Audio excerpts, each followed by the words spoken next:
Hey guys, it's Kim from Honey Trail Farm, and I'm standing in front of a slightly weedy potato patch. But today's an exciting day because it's time to dig potatoes. Digging potatoes is actually one of my favorite garden chores because it's like a treasure hunt every time. I planted two different varieties of potatoes here.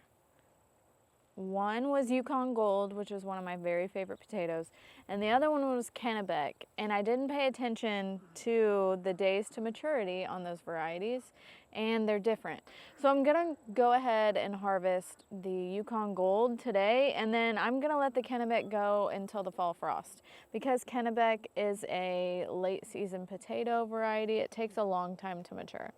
So I'm confident that there's potatoes under there. I'm just not sure how big they're gonna be, but that's fine because they still taste good. So just pull back the hay, and there's the potatoes. I got my daughter in on the potato digging fun, but what I didn't think about is this child is terrified of bugs, and what's in the ground? Bugs. But you'll be just fine. Mo, I should have named you Dennis the Menace.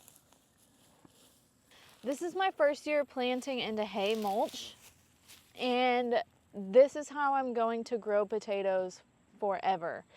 I laid down a silage tarp here so it killed everything, and then I peeled the silage tarp back and laid a thick layer of hay mulch. This layer of hay mulch is the second planting, so it wasn't as thick, so you can see it got a lot weedier, but still not out of control weeds. I can still see where the rows are. I can still see where the potatoes are. They weren't inhibiting my potato growth, the weeds. And that's just about as much of a handle as I can get on growing things, is that as long as the weeds aren't in the way, you know. But there are so many worms in this ground, it keeps the moisture in. Plus, as the hay breaks down, it makes a great fertilizer. I will just probably tarp it for the winter and then put fresh hay and compost on next year, and that's all you have to do. Plus, for the most part, your potatoes stay right on top. You don't have to dig a whole lot. The first year I planted potatoes, I planted them very deep, like traditional, and I had to fork them all out, which was not fun digging. This way, the potatoes are mostly on top of the ground, and you just peel back that very first layer, and you get to dig in.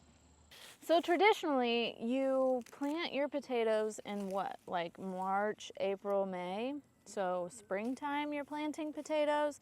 You have a mid-ish July harvest. And then, like, we're all growing potatoes for storage crops, right? And so then you put your potatoes in storage and they last until about December, and then they start getting weird and shriveled up. I mean, don't get me wrong, I still eat them, but they're not the once firm, delicious baked potato-esque quality that they used to be. And so by growing them for a fall harvest, I have a feeling that these are gonna store so much better than the ones that I harvested 3 months ago and expect to keep them all winter.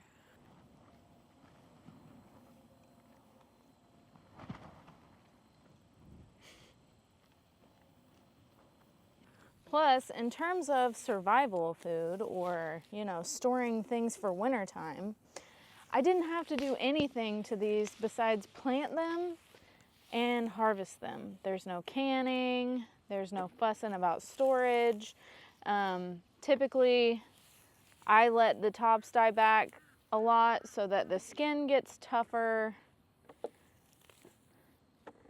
And it's an easy crop, a reliable, easy crop, because if you notice that they start to go bad and you have a ton of them, you can can them once they're in your storage.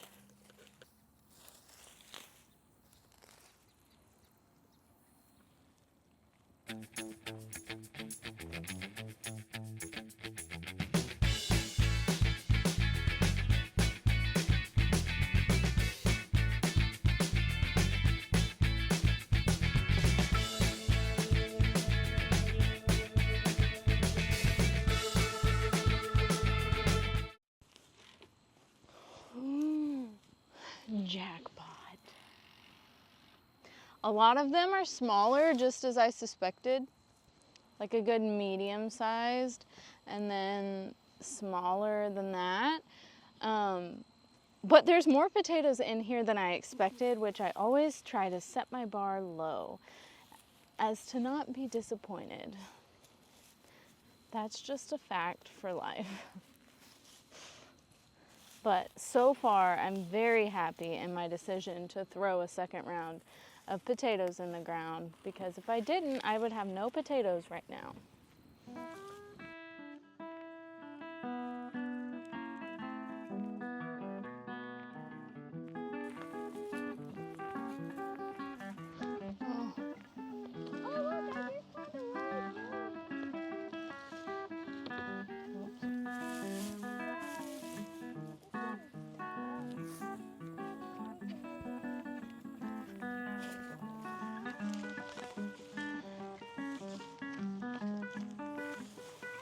This is mine.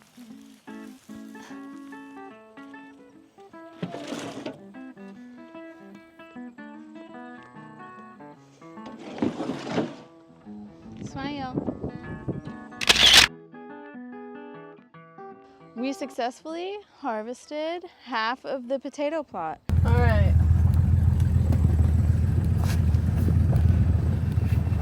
I guess I've deemed today garden cleanout day.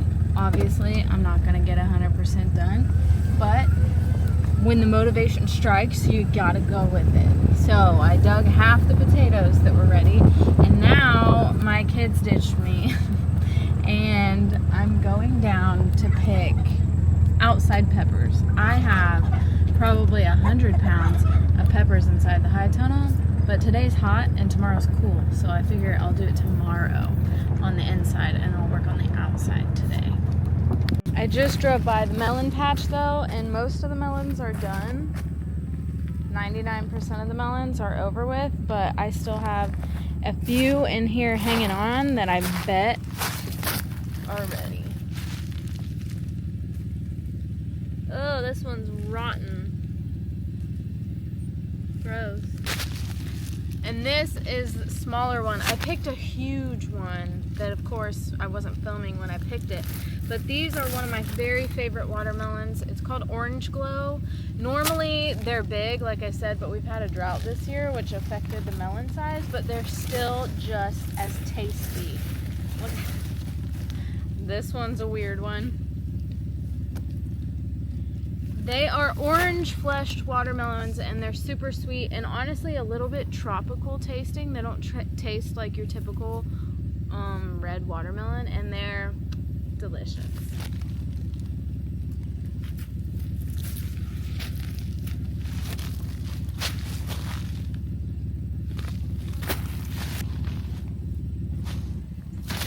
Honestly, this has been a great melon year. I'm not sure that I've had this much success.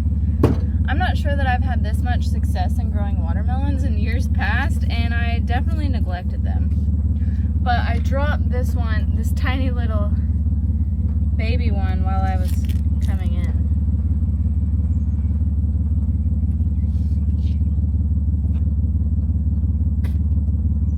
I ate the rind a little bit. This is so good.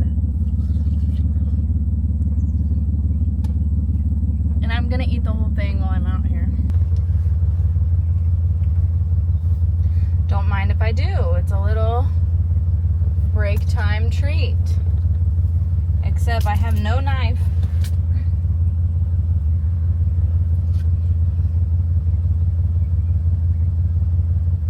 Delicious.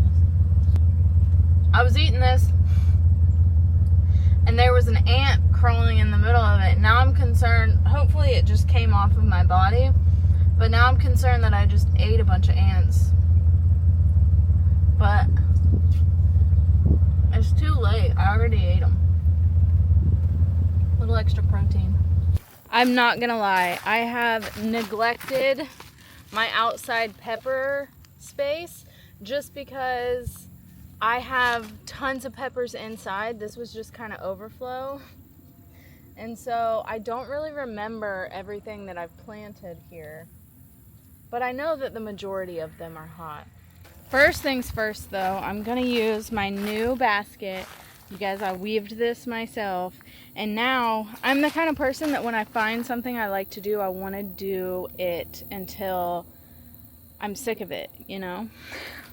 But the thing with willow is you can't move on until you have more willow soaking. And my bigger, look, you can see the gaps. This is very beginner-esque basket. This side's better, just look at this side. But my other willow isn't done soaking yet, so what is a girl to do? What I'm picking first and why I'm putting them in this basket is to keep them separate. But you can see this pepper tree behind me is full of little Christmas light peppers. These are Tabasco peppers, so I thought that I would try my hand. Watermelon made me burp. I thought I would try my hand at fermenting my own Tabasco peppers for Tabasco sauce. Because doesn't that sound fun?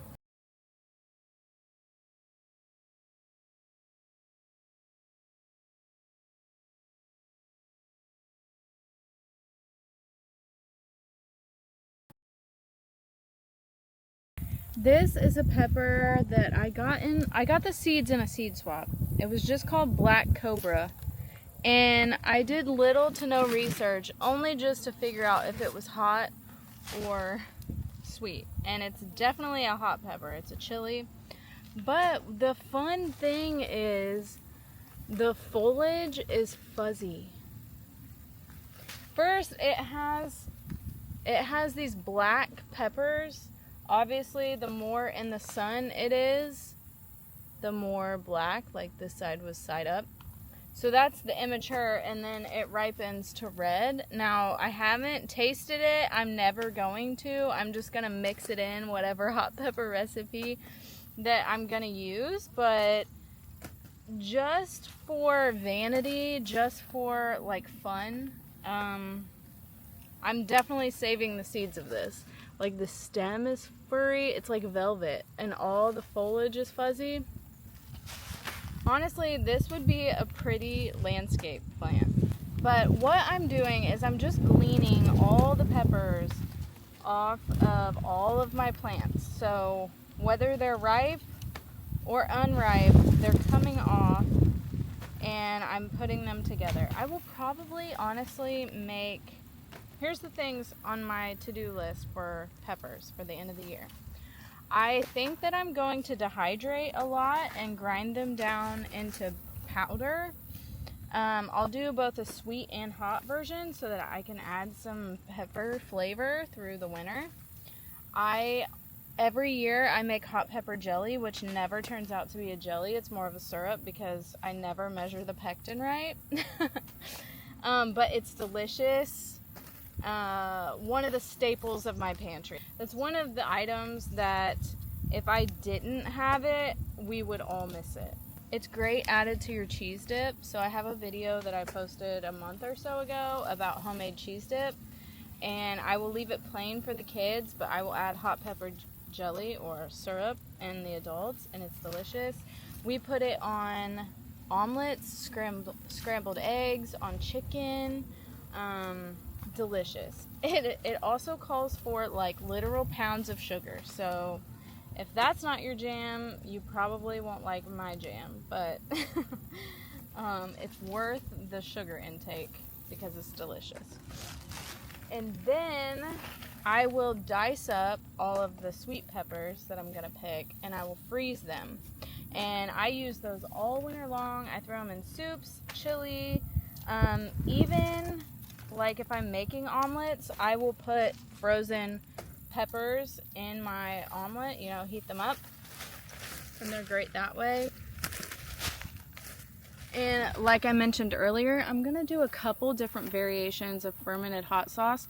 I think that the Sugar Rush Peach will make amazing fermented hot sauce, and I'm gonna give those as Christmas gifts, I think. So I'm gonna continue picking, but so far that's my plans for all these peppers, because I'm gonna have pounds and pounds and pounds of peppers.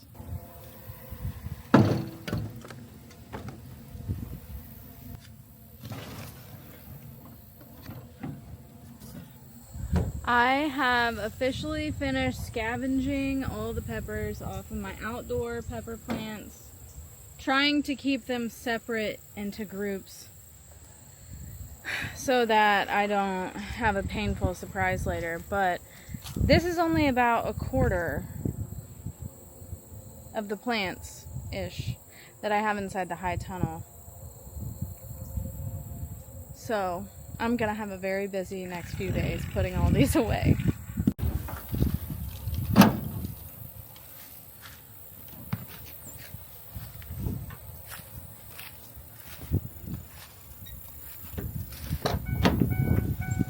It's a little later in the day now.